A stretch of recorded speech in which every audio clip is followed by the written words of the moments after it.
వినాయక పూజ తదనంతరం మేము మా ఇంట్లోనే స్వామివారిని వినాయకుడిని నిమజ్జనం ఈ విధంగా చేస్తున్నాము.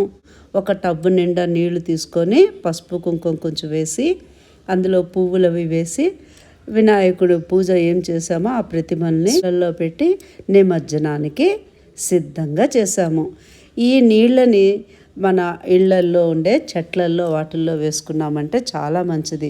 చెరువులు వాటిని మనం పాడు చేసే వంతు. చెరువుల్లో కూడా ఈ రోజుల్లో నీళ్లు శుద్ధిగా లేవు కదా. మనం ఎంతో భక్తి శ్రద్ధలతో చేసిన వినాయకుడిని పట్టుకొని పై నుంచి కిందకిలాగా వదలాలి. అప్పుడు ఎంతో బాధగా ఉంటుంది. చూడండి, భుజ వినాయకుళ్ళు పూజ అనంతరం నిమజ్జనానికి ఎంత చక్కగా అలా కరుగుతున్నారో గంగాదేవి దగ్గరికి వాళ్ళు వెళుతున్నారు సిద్ధంగా. ఈ విధంగా మనము చేసుకున్నామంటే పర్యావరణాన్ని మనము కాపాడిన వాళ్ళం అవుతాము. మట్టి వినాయకుల్ని వాడితే ప్రకృతికి కూడా హాని కలగదు.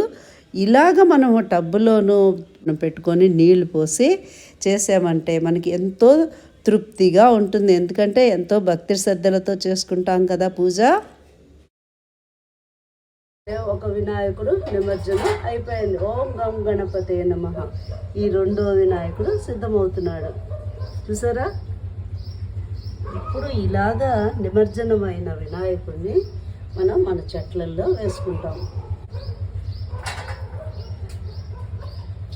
చూడండి ఎలా దిగిపోతున్నాడో స్వామి. మనము పూజించిన దేవుణ్ణి మన చేతులతో స్వయంగా నిమజ్జనం మన ఇంట్లోనే ఈ విధంగా చేసుకోవచ్చు.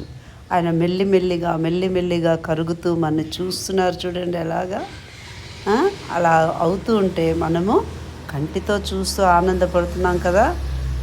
ఈ విధంగా మనంతా కూడా మట్టి వినాయకుల్ని పూజిస్తూ ప్రకృతికి మనం హాని కలగకుండా సహాయంగా కూడా ఉండొచ్చు.